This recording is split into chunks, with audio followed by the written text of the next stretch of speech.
It's Brian Mudd. This is my cheat sheet for Wednesday, September 26th, and the first one, incidentally, that I've done from my iPhone 5. Which, as I look at myself at this particular moment in time, I'm almost wanting the poor resolution of the iPhone 4. But anyway, if you're wondering, just anecdotally, what the quality and difference between the camera in the iPhone 4 and the iPhone 5 is, just take a look at yesterday's cheat sheet. That'll give you a bit of an idea. All right, so a couple things here. You know what? Since I started with the iPhone, I'll talk about the iPhone 5. iPhone 5 accessories. Some important things to know. A lot of folks are starting to buy accessories from non-Apple developed companies. And what this means is companies that design things that they expected to fit in work with the iPhone 5. In most cases, they got the adapter size right, so it fits in your phone. It'd be pretty obvious, and it'd be pretty wrong of a retailer to sell it to you otherwise. But as a lot of people are waiting for Apple to release more accessories, for example, I couldn't buy another USB retail yesterday. I'm still carrying this one around with me from work to home. That's not going to be available until the end of next week. But you got to be careful about buying these non-Apple manufactured devices. For example, the Lightning connector that I've talked about previously, the one that will allow you to use all of your previous adapters and dock stations, you just plug it into your iPhone 5 and everything else will fit into it. You got to make sure that if you do that, you buy the one that's manufactured by Apple. It turns out that every other one that's been put out there by a third party does not really work because there's a SIM chip that syncs with the phone. And if you don't have that SIM chip in your device, nothing works. So you go out there and buy these other Lightning connectors from third parties, and they're useless to you. And they probably won't work at any point. So important, if you buy iPhone 5 accessories, buy the Apple manufactured accessories for now. Aside from a case and other things like that, of course. Okay, housing.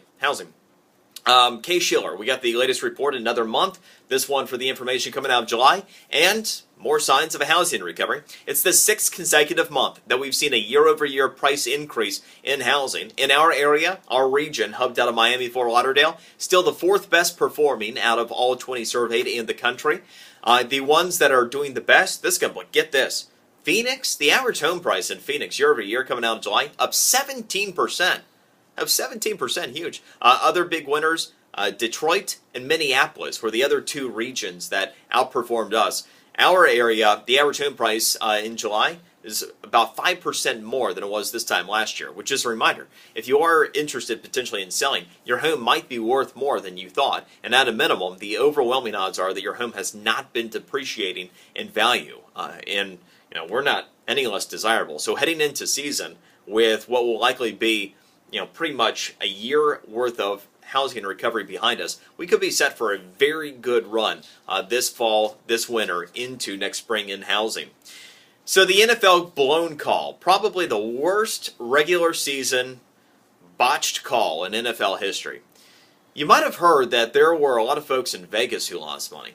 But what was the total economic impact of that one blown call that ended up giving Seattle the win and robbed Green Bay of it? Well, in Vegas, it was the $250 to $300 million number you probably heard. In other words, there were $250 to $300 million in bets that ended up going a different direction because of that one particular call. But the economic impact goes far beyond that. When you take a look at the worldwide sports book community, there were more than $1 billion worth of trades, bets, that changed hands as a result of that call. So the economic impact of the worst call in NFL history, more than $1 billion.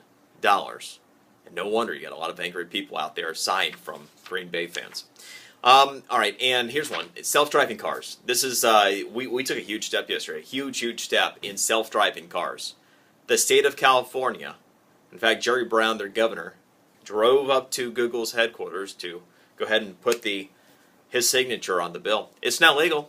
It's now legal. Self-driving cars are street legal in California. And what this means is you get manufacturers out there that are confident enough in their car to be manufactured. They know they can sell them in California. And the next piece of this that will make this a completely viable concept will be insurance companies. Because until and unless the insurance industry gets behind the idea of the self-driving car, you're not going to really be able to do it even in California. But it looks like that will probably happen because there will be money-making opportunity there. So the future is now. Self-driving cars legal in California. probably going to see them starting to be manufactured. And I would expect the insurance companies to fall in line. Be interesting to see what state, if any, are coming up next behind California. Cheat sheet for today. Enjoy yours. We'll see you tomorrow.